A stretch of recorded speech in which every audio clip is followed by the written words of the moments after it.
Assalamualaikum warahmatullahi wabarakatuh. Waalaikumsalam warahmatullahi wabarakatuh. Iwami. Anu berkarya maju terus Perjuangan. Allah Akbar, barakallah. Alhamdulillah. A'udzu billahi minasyaitonir rajim. Bismillahirrahmanirrahim. Alhamdulillah. Wa kafa wassalatu wassalamu ala nabiyyinal mustafa Sayyidina wa maulana Muhammad al-Mujtaba wa ala alihi wa ashabihi ahli tuqa wal wafa. Raditu billahi rabba wa bil islami dina wa bi sayyidina Muhammadin nabiyya wa rasula. Ani imama wa bil muslimina wal muslimati ikhwana amma ba'd. Hadratil kiram, kepada para alim, para kiai, punyai, ustadz wal ustadzah, nafa'anallahu bihim wa bi'ulumihim fid dunya wal akhirah. Yang terhormat kepada beliau Ibu Ketua, Ibu Wakil dan Kepengurusan, dan kepada saudara-saudariku semuanya, jamaah Iwamid Konfer dimanapun Anda berada, rahimahullah.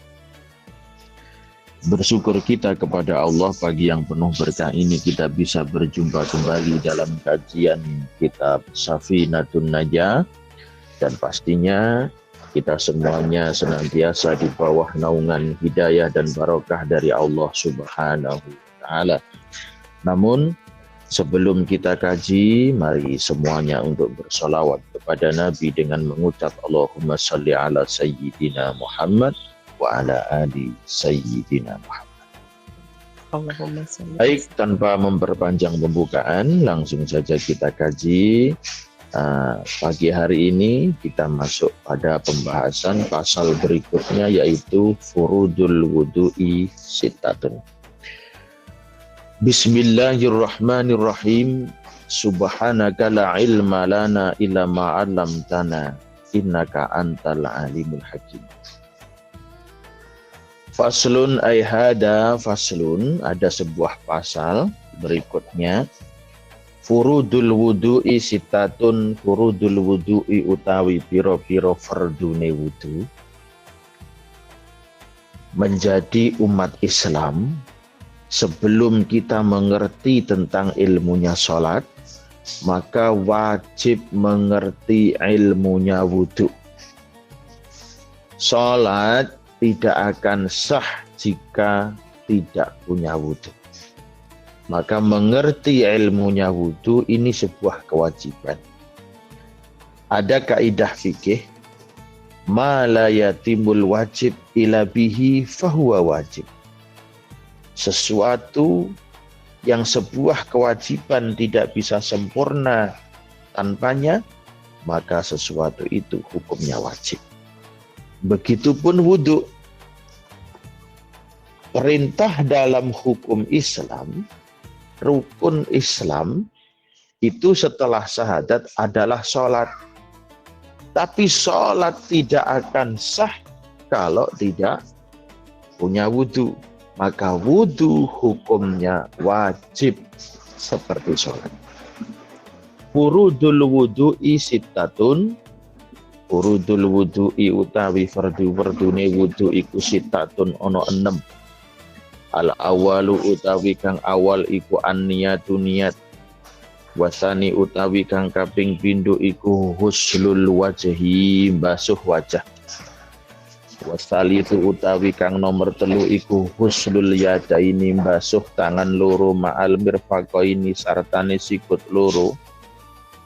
Warabi'u utawi kang kaping 4 iku mashusai'in, ngusap suwiji-wiji minar roksi saking sirah. Wal khamisu utawi kang nomor 5 iku huslur rijlaini. Iku huslur rijlaini, basuh sikil loro ma'al ka'baini sartane polok loro. Jadi wasadisu utawi kang nomor 6 iku atartibu, tertib Saya ulangi lagi, furudul wudu'i utawi pira-pira fardune wudu iku sitatun ono 6. Kefarduan wudu, wajibnya wudu itu ada 6. Kalau sunnah-sunnahnya nanti banyak, saya jelaskan satu persatu. Al-awwalu an-niyah, yang pertama adalah niat. Wasani ghuslul wajhi, yang benar ghuslul wajhi. Kalau ghuslu itu membasuh, kalau ghuslu itu mandi. Wasani utawi kang kaping pindho iku ghuslul wajhi, basuh wajah, membasuh wajah. Wasalitsu ghuslul yadaini ma'al mirfaqaini, yang ketiga adalah membasuh kedua tangan beserta siku. Sikute, siku-siku, sikute harus terbasuh. Warabi'u mashu say'in minar ra'si, mengusap sesuatu dari kepala, baik itu kulit ataupun rambut. Wal khamisu ghuslur rijlaini ma'al ka'baini, membasuh kedua kaki beserta kedua ka'ab itu apa? Mata kaki, polok. Wasati sutai nomor 6, yang keenam adalah tartib, tidak boleh dibolak-balik, harus urut-urut sesuai dengan yang sudah disebutkan tadi, mulai dari yang pertama sampai yang kelima. Nah, sekarang kita jabarkan satu persatu. Wudu itu ada fardunya, ada sunnahnya. Jadi perlu diingat jamaah Ibamit on Air, wudu itu ada fardunya, ada sunnahnya.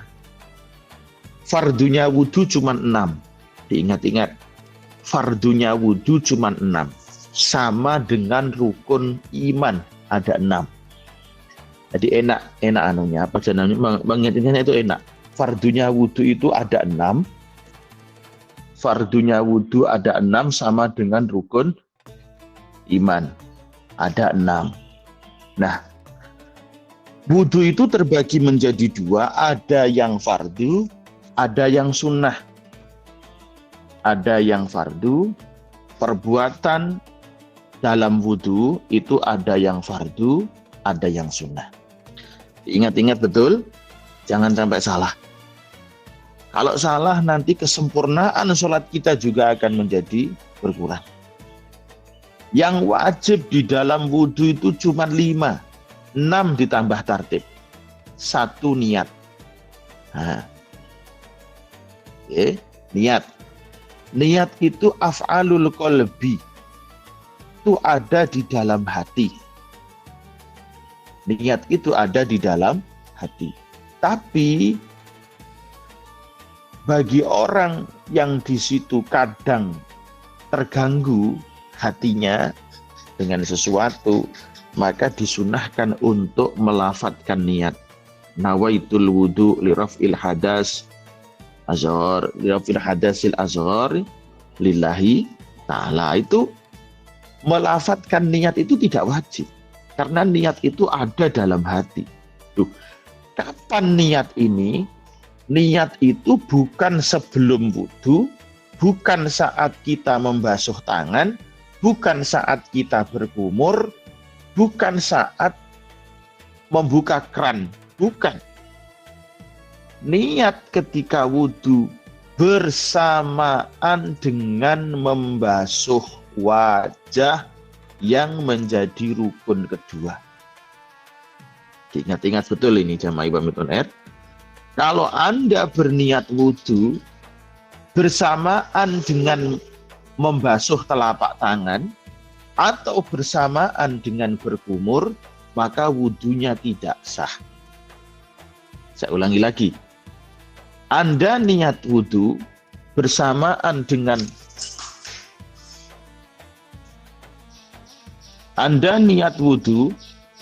bersamaan dengan membasuh tangan, bersamaan dengan berkumur, maka wudunya tidak sah. Karena niat itu bersamaan dengan membasuh wajah. Oke. Anda membasuh wajah, hatinya berniat untuk berwudu atau menghilangkan hadas, niat wudu menghilangkan hadas, atau niat wudu untuk diperbolehkannya sholat. Ini perlu diperhatikan. Karena banyak sekali jamaah yang niat wudunya tidak bersamaan dengan membasuh wajah. Biasanya menata niatnya dalam hati rata-rata ketika membasuh telapak tangan sebelum ketika akan berkumur. Itu salah. Jadi itu perlu diperhatikan ini masalah niat. Ini di mana-mana saya tekankan karena banyak yang belum paham. Niat wudu itu bersamaan dengan membasuh wajah. Selain itu tidak sah. Yang kedua, yang perlu diperhatikan, rukun wudu yang kedua atau fardu wudu yang kedua adalah membasuh wajah. Wajah ini ada batasannya. Perlu diperhatikan, wajah itu ada batasannya. Batasnya wajah mulai dari tumbuhnya rambut dahi, batuk, mulai tumbuhnya rambut itu sampai ujung dagu, sampai ujung bawahnya dagu, apa jenenge iki, janggut. Nah, terus dari telinga kiri ke telinga kanan. Nah, ini wajah. Maka dari itu, siapapun yang membasuh wajah yang tidak memenuhi kriteria batasan wajah ini, maka basuhannya tidak sah. Kalau basuhannya tidak sah, maka wudunya juga tidak sah. Saya ulangi lagi, batasan wajah itu mulai tumbuhnya rambut di kepala, di kening, ninggoni batuk, sampai ujung bawahnya janggut, dari telinga kanan ke telinga kiri. Berarti rambut di depan telinga, apa itu namanya? Hati-hati. Apa itu? Rambut apa namanya? Kalau bahasa Indonesia apa namanya? Itu loh, sinom atau hati-hati itu, depannya telinga itu termasuk wajah. Ya, itu namanya hati-hati. Hati-hati itu termasuk wajah dan wajib dibasuh. Nah, karena wajah itu dari telinga kanan ke telinga kiri secara mendatar, secara ke atas dari bawah ujung dagu sampai tumbuhnya rambut. Ustadz, kalau rambutnya pelontos gimana Pak Ustadz? Itu bapak-bapak yang pelontos itu gimana? Nah, itu ya dikira-kira ketika dulu sebelum pelontos seberapa tumbuhnya. Tuh. Jadi perlu diperhatikan, rambut depan telinga itu termasuk wajah. Hati-hati, itu termasuk wajah. Jadi ketika membasuh wajah itu harus rata itu semuanya. Dan pas membasuh wajah itulah tempatnya niat. Dalam hatinya berniat wudu. Loh, niat ini apa wajib? Wajib. Niat ini hukumnya wajib karena termasuk fardunya wudu. Ini perintah dari Rasulullah, innamal a'malu binniyat. Niat itu apa sih Pak Ustadz? Qasdus syai' muktarunan bifi'lih.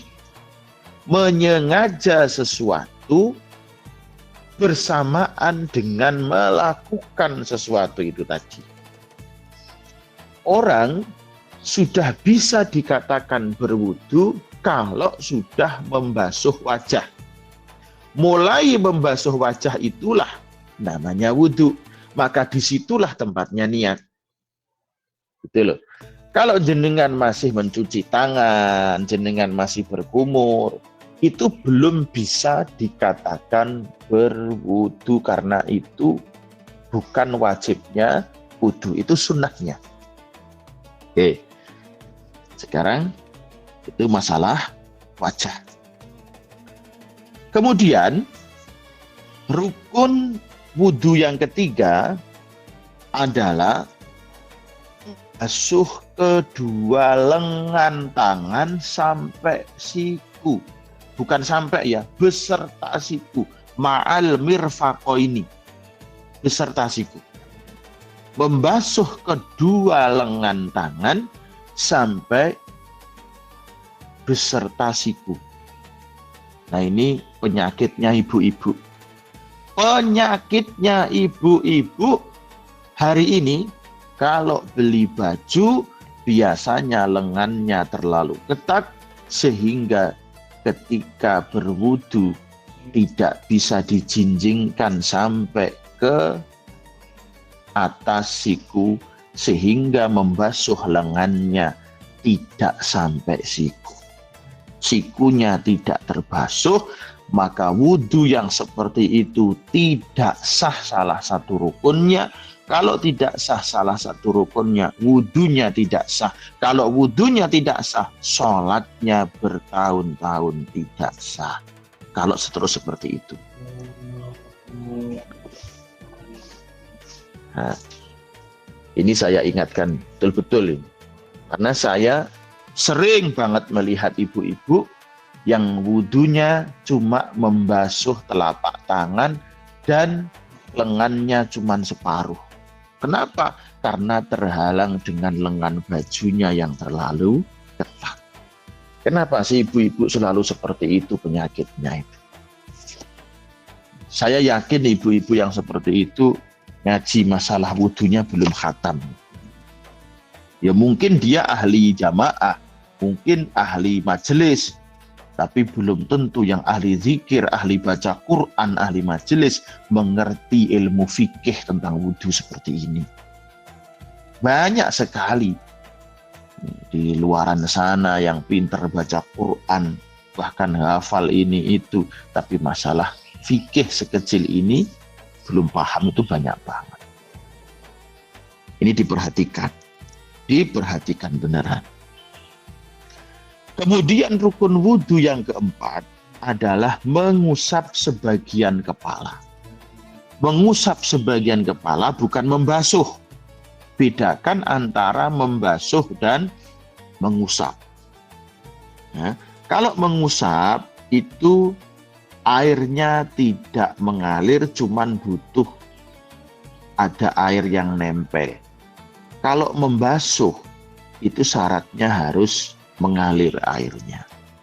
Itu bedanya.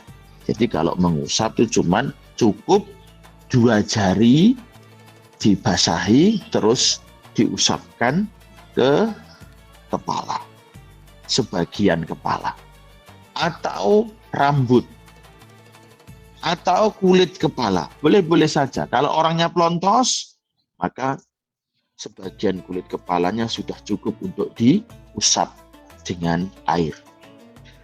Kalau tidak pelontos, rambutnya sudah cukup. Tapi perlu diperhatikan, rambut yang sah diusap menjadi rukunnya wudhu adalah rambut yang sebatas kepala. Rambut yang di luar kepala, panjangnya di luar kepala, maka tidak sah untuk menjadi rukun wudhu. Contoh, saya kasih contoh. Umpamanya ada jamaah Iwamit on air, rambutnya panjang kan? Ibu-ibu rata-rata kan rambutnya panjang tuh, di bawah pundak. Terus Anda yang diusap rambut yang di bawah pundak, diusaplah ujung rambutnya, seret, seperti itu. Maka wudhu yang seperti itu tidak sah. Kenapa? Karena rambutnya sudah di luar batas kepala. Bisa dimengerti? Saya ulangi lagi. Ibu-ibu yang rambutnya panjang, bapak-bapak yang rambutnya panjang, kok yang diusap adalah rambut yang melebihi dari batas kepala, maka tidak sah usapannya. Berarti kalau tidak sah usapannya, salah satu rukun wudhunya tidak sah. Kalau rukun wudhunya tidak sah, maka wudhunya tidak sah. Kalau wudhunya tidak sah, maka sholatnya juga tidak sah.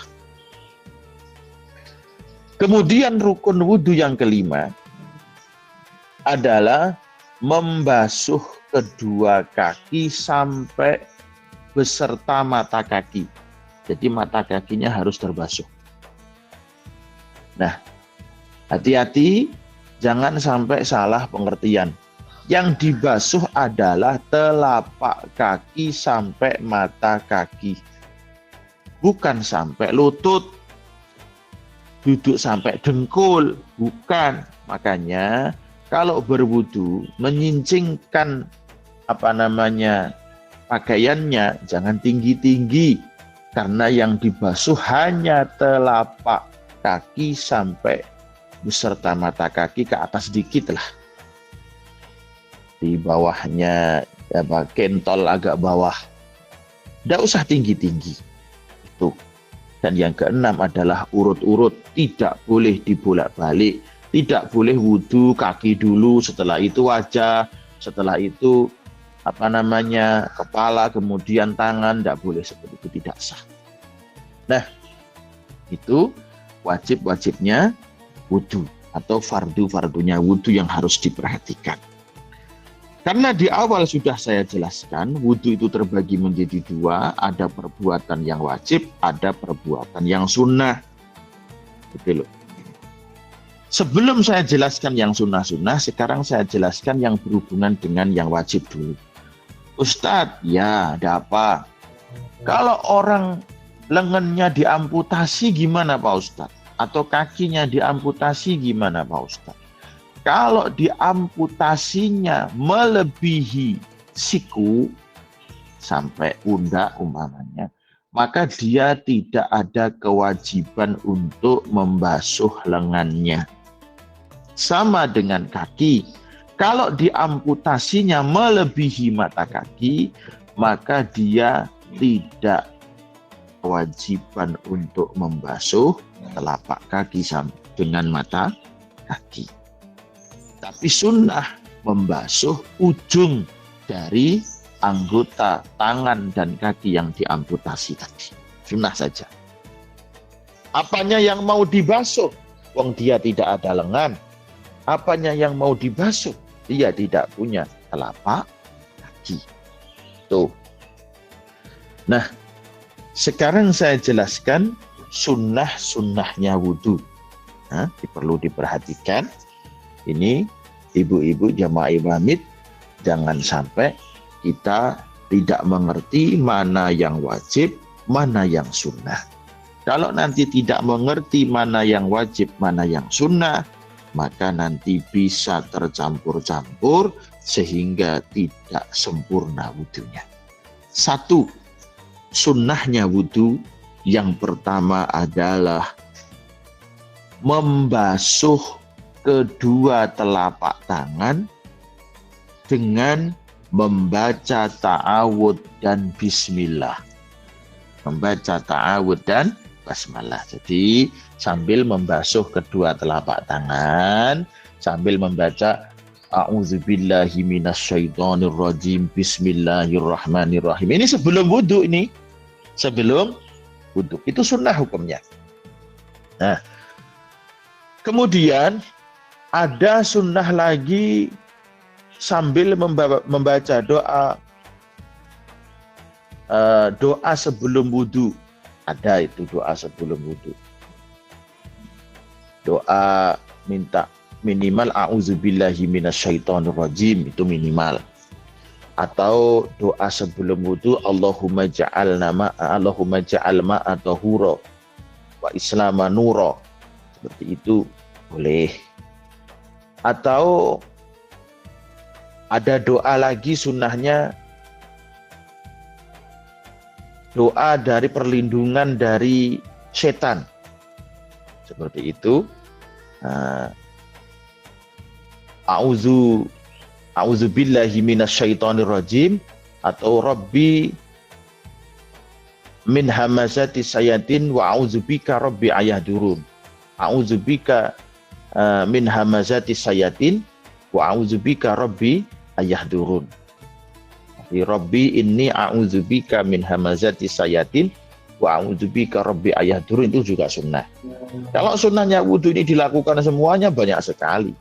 Tapi minimal baca ta'awudz lah, a'udzubillahi minasyaitonirrajim, bismillahirrahmanirrahim, sambil membasuh kedua telapak tangan. Kemudian yang kedua, menghisap air ke hidung. Setelah itu disemprotkan. Seperti itu. Menghisap air ke hidung, setelah itu disemprotkan. Itu juga sunnah. Kemudian yang ketiga, bersiwak. Bersiwak itu juga sunnah. Kemudian yang keempat adalah berkumur. Berkumur itu juga sunnah. Nah, berkumur itu hukumnya sunnah, bukan wajibnya wudhu, bukan fardunya wudhu, bukan rukunnya wudhu. Kemudian sunnah berikutnya adalah mengusap kedua telinga. Mengusap kedua telinga hukumnya sunnah. Kemudian sunnah berikutnya adalah mendahulukan yang kanan. Mendahulukan anggota wudhu yang kanan. Tangan dan kakinya didahulukan yang kanan, itu hukumnya sunnah.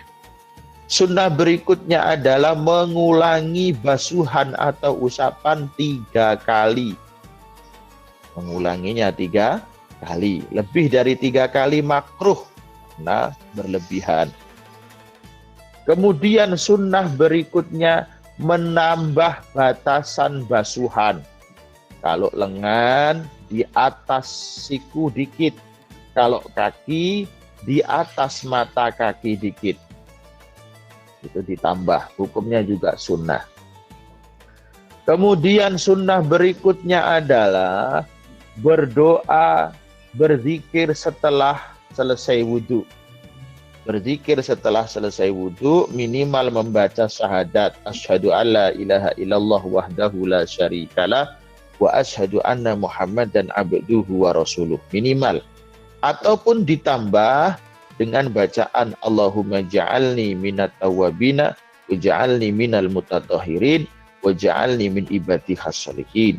Ditambah lagi membaca surat Al-Qadar.